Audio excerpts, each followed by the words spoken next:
اللہ رب العالمین کا فرمان عالی شان ہے کہ حقیقت میں ڈرنے والے اللہ سے وہ علماء ہیں، یعنی علماء کا رتبہ اتنا بلند ہے کہ اللہ نے قرآن کریم میں بھی بیان فرمایا، اور اللہ نے علماء کے بارے میں حدیث شریف میں اپنے نبی کے ذریعے سے بھی بیان فرمایا۔ علماء کی شان اتنی بڑی ہے کہ لوگوں نے علماء کی قدر و منزلت، علماء کی قدر و قیمت کو جانا نہیں، پہچانا نہیں۔ اسی وجہ سے خرابیاں پیدا ہوتی ہیں، اسی وجہ سے معاشرے میں بگاڑ پیدا ہوتا ہے، اسی وجہ سے لوگ ذلیل و خوار ہو رہے ہیں، کیونکہ لوگوں نے اپنے پیشواؤں کو، اپنے علماء کو چھوڑ دیا ہے۔ ان پر اعتماد کرنا، ان پر بھروسہ کرنا لوگوں کے لیے مشکل کام ہو گیا، ایک نیا کام سمجھنے لگے ہیں۔ اور جو لوگ دین کے پیشوا نہیں ہیں، جو لوگ دین کے اپنے آپ کو ٹھیکیدار کہلواتے ہیں، ان کی لوگ باتیں ماننے لگے ہیں۔ آج آپ کو معلوم ہے کہ سوشل میڈیا پر، آپ پورے سوشل میڈیا کو کھنگال کر دیکھیں، کوئی انجینئر بیٹھا ہوا ہے، کوئی پروفیسر دین بیان کر رہا ہے، کوئی ڈاکٹر بیان کر رہا ہے۔ جب لوگ ڈاکٹروں سے، پروفیسروں سے اور انجینئروں سے دین کو سیکھیں گے تو لوگ جہالت کی طرف جائیں گے،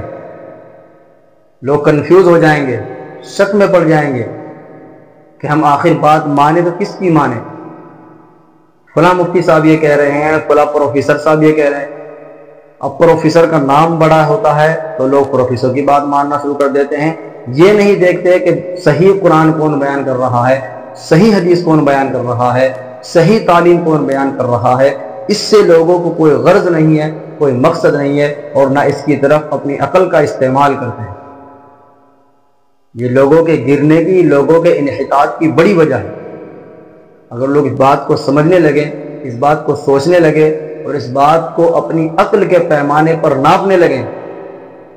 کہ اللہ کے نبی علیہ الصلوۃ والسلام نے فرما دیا ان العلماء ورثۃ الانبیاء، نبی کا وارث صرف عالم ہے۔ پروفیسر چاہے ساری دنیا کی ڈگریاں حاصل کر لے، تب بھی وہ دین کو بیان کرنے کا حقدار نہیں ہے، تب بھی اس کو اجازت نہیں ہے کہ وہ فتویٰ دے، تب بھی اس کو اجازت نہیں ہے کہ کسی حلال چیز کو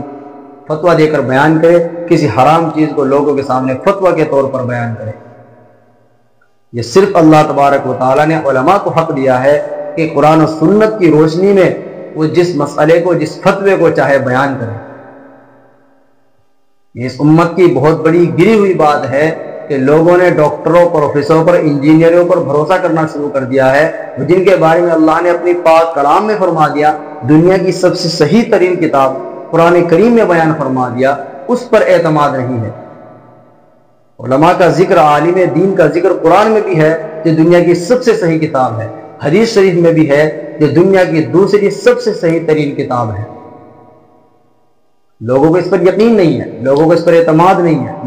لوگوں نے علماء سے مسئلے معلوم کرنے چھوڑ دیے، پروفیسر پر اور ڈاکٹروں پر اور نیٹ پر اور گوگل پر اور سوشل میڈیا پر یقین کرنا شروع کر دیا۔ اور یہ امت گمراہ تب ہوتی ہے جب اپنے بڑوں پر، اپنے علماء پر، اپنے بزرگوں پر، اپنے ائمہ مجتہدین پر اعتماد کرنا چھوڑ دیتی ہے۔ اللہ کے نبی علیہ الصلوۃ والسلام کی احادیث کا مبارک ذخیرہ جو ہمیں عطا کیا گیا سیاہ ستہ کی شکل میں، بخاری شریف، مسلم شریف، نسائی شریف، ابو داؤد شریف، ابن ماجہ شریف، یہ تمام کتابیں جو ہیں، اور ترمذی شریف، یہ تمام کتابیں جو سیاہ ستہ کہلاتی ہیں، یہ جو پڑھتا ہے، ان کو سمجھتا ہے، ان کی تفسیر کرتا ہے اور قرآن کریم کو مفصل طور پر جو سمجھتا ہے، ترجمے کو مکمل طور پر سمجھتا ہے، اس کے لیے تقریباً 8 یا 9 سال کا عرصہ لگتا ہے۔ اور 8 یا 9 سال کا عرصہ لگا کر سیاہ ستہ کو یاد کرنے والا، قرآن کریم کے مطلب اور ترجمے کو سمجھنے والا، قرآن کریم کی گہرائی میں جانے والا اور اپنا وقت صرف کرنے والا، اپنے استاذوں کی جوتیاں سیدھی کرنے والا،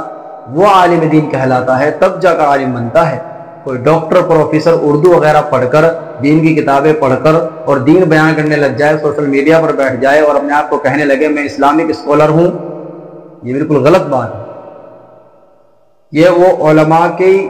توہین کرنا چاہتا ہے کہ جو رتبہ اللہ نے علماء کو دیا تھا دین کو پھیلانے کا، دین کو بیان کرنے کا، فتوے دینے کا، مسئلے بیان کرنے کا، وہ ایک عام آدمی کر رہا ہے،